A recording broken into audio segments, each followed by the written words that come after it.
Good morning student, सुप्रभात। और student, मैं मुरली पांडे, पीजीटी फिजिक्स, कमला सिंह इंटर कॉलेज, कमला सिंह बालिका इंटर कॉलेज। मैं आप लोगों से आज डायरेक्ट बात करने के लिए सोच रहा था, तो बहुत समय निकालने के बाद मैं आप लोगों से बात करने की सोच रहा हूँ। पिछले 10 सालों से पढ़ाते हुए मुझे अक्सर एक कॉमन कंप्लेन आता है कि सर फिजिक्स बहुत टफ लगती है,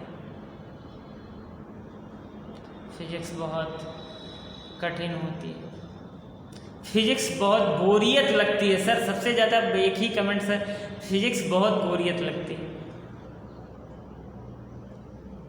तो अब हम हर वक्त अलग अलग जवाब देते रहते हैं, लेकिन आज मेरे दिमाग में जो चल रहा है बेटा, आज मैं जो सोच के बोल रहा हूँ, आपसे बात करने की सोच रहा हूँ, वो पहले क्लास में जो जवाब देते आया हूँ उससे बिल्कुल अलग है। और शायद आज का जवाब आपके लाइफ को, आपके थिंकिंग को शायद बदलने में बहुत कामयाब हो।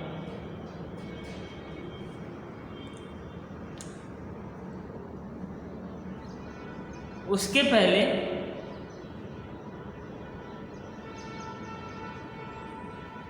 मैं आपको कुछ बातें बताना चाहता हूँ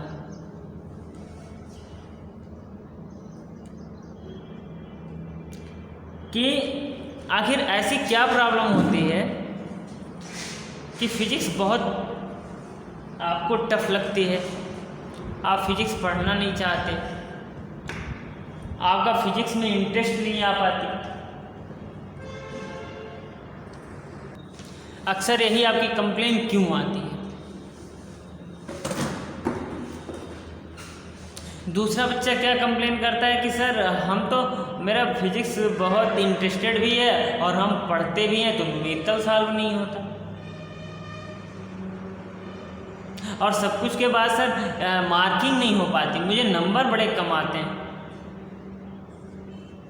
एग्जाम में मेरे नंबर बहुत कम आते हैं। इन सब कंप्लेंट को आज हम सॉर्ट आउट करने की कोशिश करेंगे। तो बेटा सबसे पहले हम लोग बात करें वहाँ से जब आप 10th में होते हो। 10th में जब होते हो तो आपको साइंस के 3 पार्ट पढ़ने पड़ जाते हैं। पहला, साइंस में आप कुछ चैप्टर पढ़ते हो, जैसे एनसीईआरटी का ही सिलेबस हम लोग बात करें तो पहला जो चैप्टर पढ़ते होगे इलेक्ट्रिसिटी पढ़ते हो, मैग्नेटिक इफेक्ट ऑफ करंट पढ़ते हैं, विद्युत का चुंबकीय प्रभाव, फिर प्रकाश पढ़ते हैं। उसके बाद फिर थोड़ा सा लाइफ साइंस के चैप्टर्स आ जाते हैं, बायो के। फिर केमिस्ट्री में पढ़ते होंगे जैसे केमिकल रिएक्शंस है, एसिड बेस है,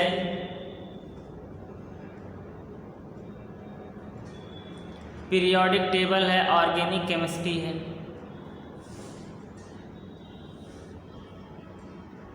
इन सब में बेटा बात आती है फिजिक्स की जब, तो मैं वहाँ से शुरू करना चाहता हूँ कि फिजिक्स की डिफिनीशन ही आप नहीं पढ़ाना चाहते। फिजिक्स की जो बेसिक परिभाषाएं हैं, फिजिक्स का जो मतलब है, आप उसी को वहाँ नहीं पढ़ना चाहते। अब आप कहोगे सर हम तो पढ़ते हैं, मुझे बड़ा अच्छा लगता है, तो मार्किंग नहीं होती, नंबर कम आते हैं। तो बेटा नहीं, आप फिजिक्स की डिफिनीशन जब पढ़ते हो तो वहीं आपका मन टूट जाता है। फिजिक्स की जो बेसिक डिफिनीशन आपको अपने लैंग्वेज में आपको आपके शब्दों में बताएं तो फिजिक्स का एक ही मतलब होता है जिसमें ब्रह्मांड, प्रकृति एवं प्राकृतिक घटनाओं के बारे में अध्ययन किया जाता है। इस संसार के बारे में अध्ययन किया जाता है।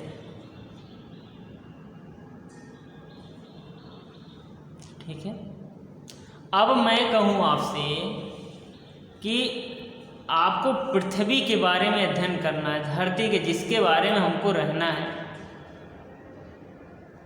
उसके बारे में आपको अध्ययन करना है।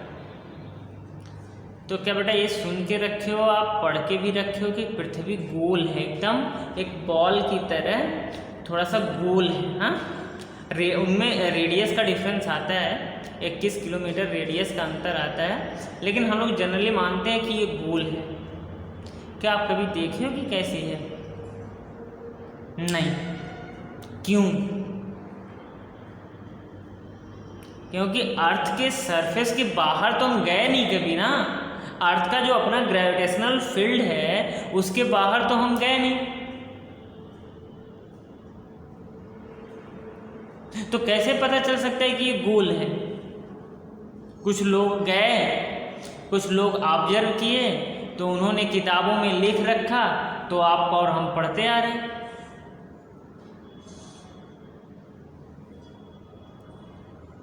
ऐसे ही फिजिक्स है, जो लिखा उसको पढ़ते आ रहे हैं, उसी को रट्टा मारते आ रहे हैं। एक बार उससे निकल के तो देखिए, आप संसार प्रकृति के बारे में जानना है तो प्रकृति में रह जाते हैं, आप दोस्ती यारी में रह जाते हैं,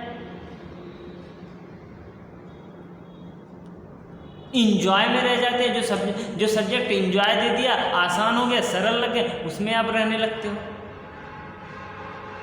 एक बार कठिनाई की ओर तो बढ़िए, त्याग की ओर तो बढ़िए। फिजिक्स पढ़ना है, फिजिक्स से लड़िए। आपको फिजिक्स पढ़ना है तो फिजिक्स का एंटीऑक्सीडेंट आपके माइंड में, आपके बॉडी में, आपके जेहन में तो लाना ही पड़ेगा कि सर फिजिक्स मुझे नहीं आ रही, ऐसे रोने से हो जाएगा। उनसे पूछिए जो फिजिक्स पढ़े हैं,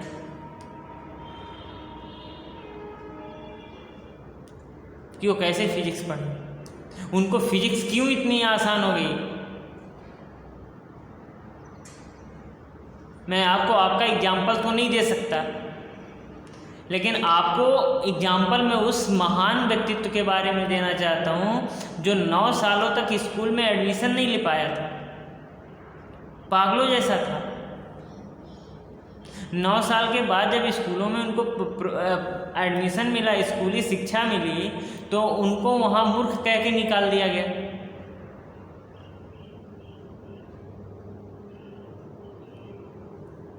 और जब उनको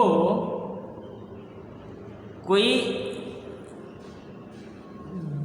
सहारा मिला, पढ़ने का मौका मिला, जूझने का मौका मिला,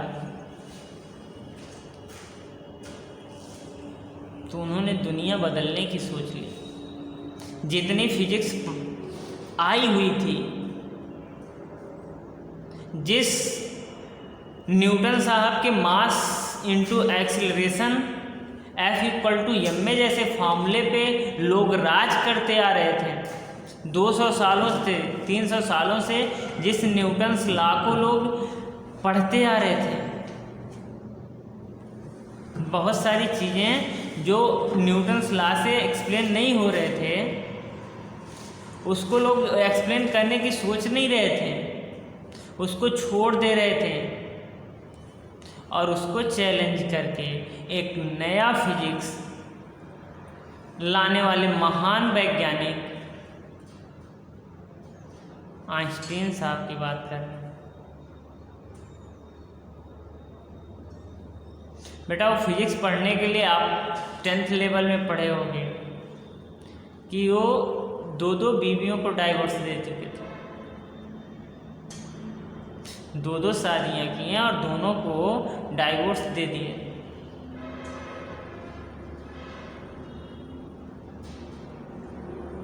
कभी उनके बारे में नेट पे गूगल पे सर्च मार के देखना, सर्च करके देखना कि एक्चुअल रीज़न क्या था कि वो अपने 2 शादी से संतुष्ट नहीं थे।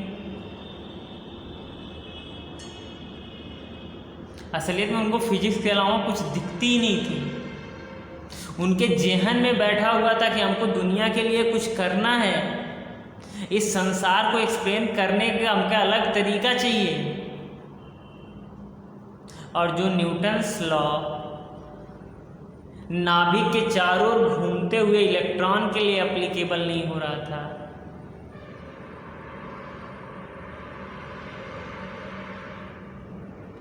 वो आइंस्टीन साहब के सापेक्षिकता सिद्धांत, स्पेशल थियरी ऑफ रिलेटिविटी से सॉल्व हो गया। और 1905 में बेटा पूरी की पूरी फिजिक्स की दुनिया ही बदल गई।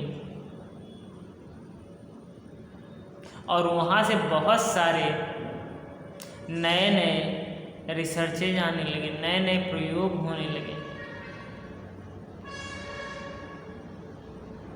तो आप वैसा बनेंगे, फिजिक्स के लिए आप जूझेंगे, फिजिक्स से लड़ेंगे, तभी होगी।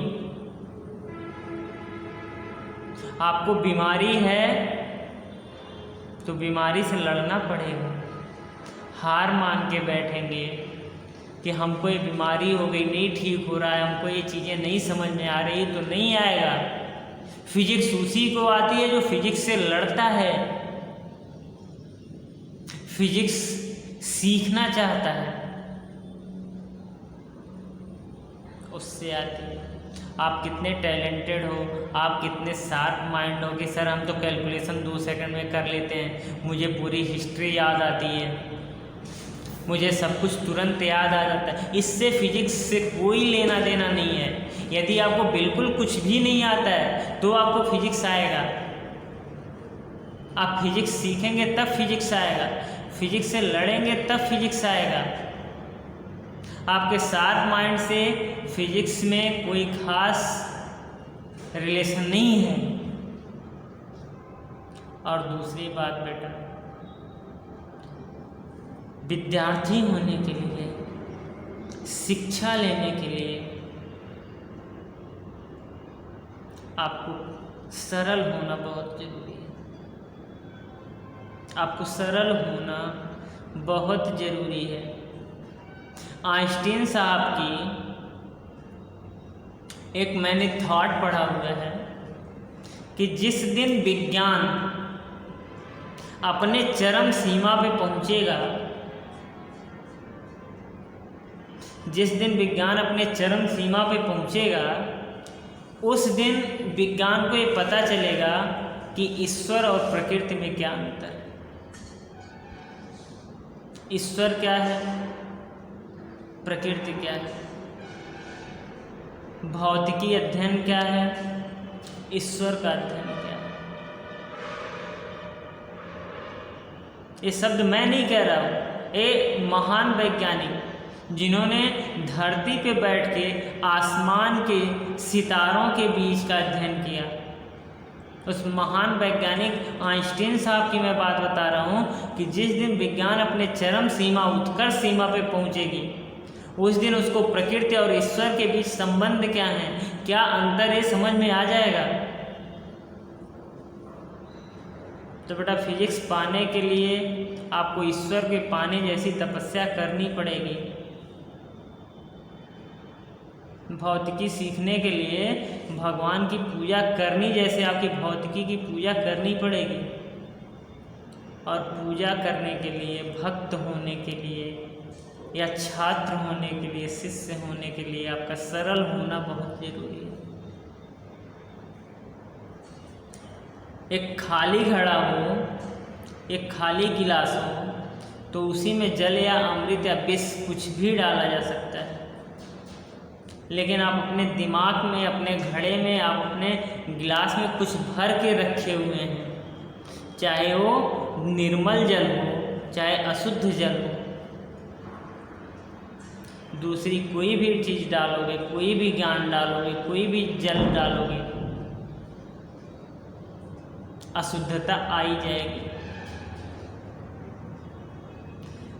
तो फिजिक्स सीखने के लिए बेटा, आपका सब्जेक्ट सीखने के लिए आपका शिक्षक के प्रति समर्पित होना भी बहुत जरूरी है, सरल होना भी बहुत जरूरी है। किताबें पढ़ रहे हैं आप, बुक की रीडिंग लगा रहे हैं, वर्ड मीनिंग आप समझ पा रहे हैं, तो उसको अपने दिमाग में सरलता से बैठाएंगे, तभी उस पर विश्वास करेंगे, तभी हो पाएगा।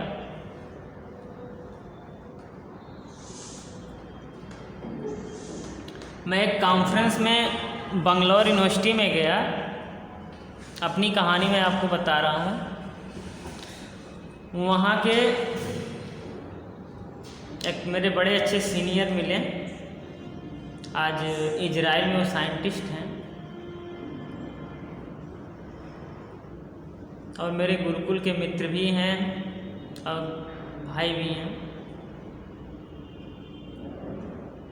तो उन्होंने मुझे कालिदास का मेघदूत पढ़ाया। मेघदूत का इंग्लिश वर्जन उनके पास थी, मैंने पढ़ा। तो मैंने पूछा, भैया आप साइंस के टीचर हैं, प्रोफेसर हैं, आप फिजिक्स में, बायोफिजिक्स में इतना ज़्यादा रिसर्चेस किए हैं, तो फिर आप हमको मेघदूत क्यों पढ़ा रहे हैं? क्या टाइम पास करो आप। मैंने उसको पढ़ा, 2 बार पढ़ा, कुछ इंग्लिश नहीं समझ में आ रही थी, डिक्शनरी देख के पढ़ा, उसको समझा। उसके पहले मैंने कालिदास के मेघदूत का नाम तो सुना था, लेकिन उसकी कहानियाँ नहीं जान रहा था। हाँ, ये पढ़ा था 9th में, मैं हिंदी में पढ़ा था कि कालिदास ने मेघदूत जैसे बहुत बड़े कविता का रचना किया, खंड काव्य की रचना की, वो भी संस्कृत में। तो मैंने उसका इंग्लिश वर्जन पढ़ा, तो उन्होंने उसमें 2 इमेजिनरी, 2 काल्पनिक प्रेमी प्रेमिका के बारे में लिखा, जो उज्जैन में होते हैं। एक चातक पक्षी होती है, दूसरा एक उसका मादा पक्षी, एक मेल बर्ड है, दूसरी फीमेल बर्ड है। भगवान शंकर जी के श्राप से दोनों एक दूसरे से बिछड़ जाते हैं। भगवान शंकर जी के किसी श्राप की वजह से मेल बर्ड और फीमेल बर्ड एक दूसरे से बिछड़ जाते हैं, प्रेमी प्रेमिका एक दूसरे से बिछड़ जाते हैं। प्रेमिका उज्जैन में रहती है, प्रेमी हिमालय की तलहटी में। और भगवान शंकर का श्राप होता है कि आप दोनों एक दूसरे से कभी मिल नहीं पाएंगे। तो प्रेमी हिमालय की तलहटी में संदेश देता है, संदेश लिखता है कि प्रिय आप सब्र रखो, एक दिन आएगा जब भगवान शंकर की श्राप हम दोनों से मुक्त होगा और हम एक दूसरे से मिल पाएंगे।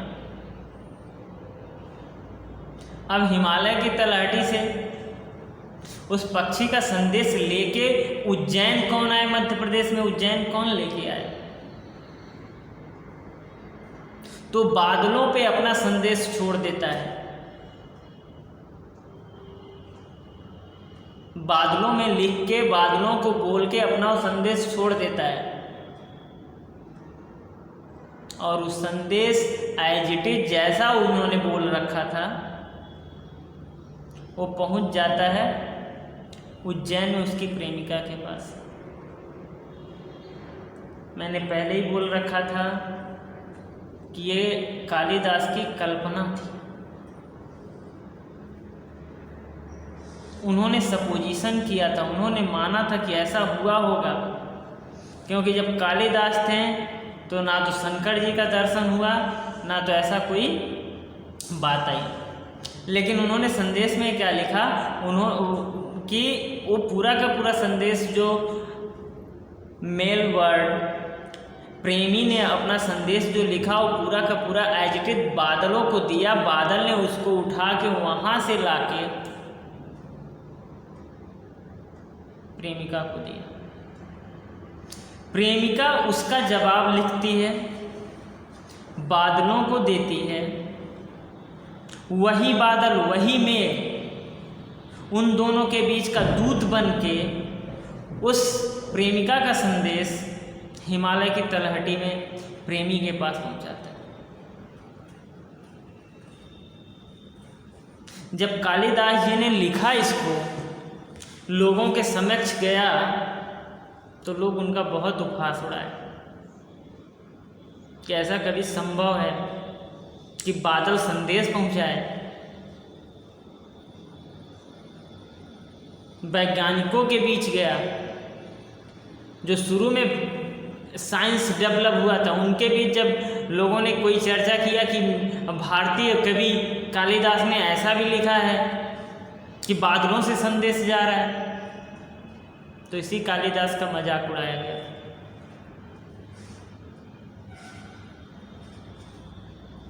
लेकिन मैं आपको बता दूं, एक साइंटिस्ट मैक्सवेल साहब उसी बुक को विज्ञान की तरह सोचना चालू किया और 1887 में उन्होंने वैद्युत चुंबकीय तरंगों का गणितीय रूप दिया। जो कालिदास बादल की बात कर रहे थे, मेघ की बात कर रहे थे, उसी को जनरलाइज करके, उसी को सुधार करके मैक्सवेल साहब उसको चुंबकीय तरंगों का नाम दिया। और आज आपके पास mobile SMS, Bluetooth, MMS, internet, ये सब कहाँ से आते हैं? बादलों के ही थ्रू आते हैं, वैद्युत चुंबकीय तरंगों के रूप में ही आते हैं। जो मोबाइल्स आपके बने हैं, इसमें कोई कैरियर नहीं होता है, कोई ऐसा नहीं होता है कि आप यहाँ मैसेज टाइप किए, उसके बैग में डाल दिए तो 2-3 दिन ले जाके पहुँचाया। नहीं, आपके मोबाइल से वैद्युत चुंबकीय तरंगें निकलती हैं। वही वैद्युत चुंबकीय तरंगें जिसको कालिदास ने बादल का नाम, मेघ का नाम दिया था, और आपके रिलेटिव्स के पास पहुंच जाता है। आपका रिलेटिव्स वही मैसेज टाइप करता है, बादलों को देता है, वही वैद्युत चुंबकीय तरंगों को देता है जो आपके पास पहुंच जाता है। तो कल्पना इतना मजबूत होना चाहिए, इच्छा शक्ति इतनी मजबूत होना चाहिए कि आपके सामने कोई टिके ना।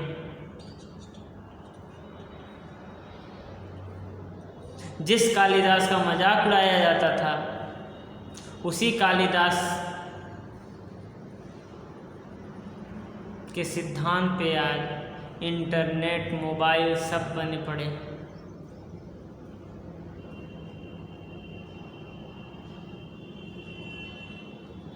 तो मैं सिर्फ ये कहना चाहता हूँ बेटा, जो आपके सामने मिल रहा है, जो आप देख रहे हो, जो सीख रहे हो, उसको उतारने की कोशिश करो,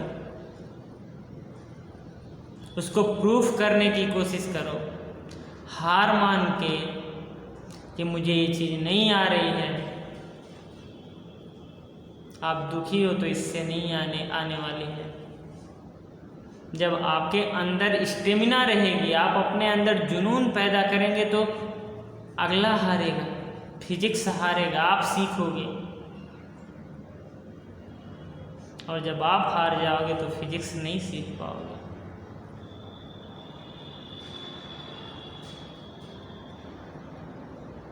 और जो स्वयं की मदद कर लेता है, ईश्वर भी उसी की मदद करता है। कोई शॉर्ट ट्रिक नहीं है फिजिक्स सीखने का।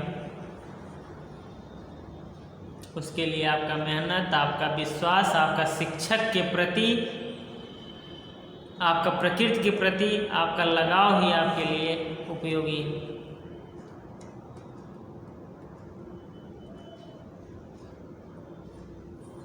मैं सोचता हूँ कि मेरी ये बातें आपको ज़रूर पसंद आएंगी, और यदि पसंद आ रही तो आप अपने आप को सुधारने की, अपने आप को एक नया दिशा देने की कोशिश करें।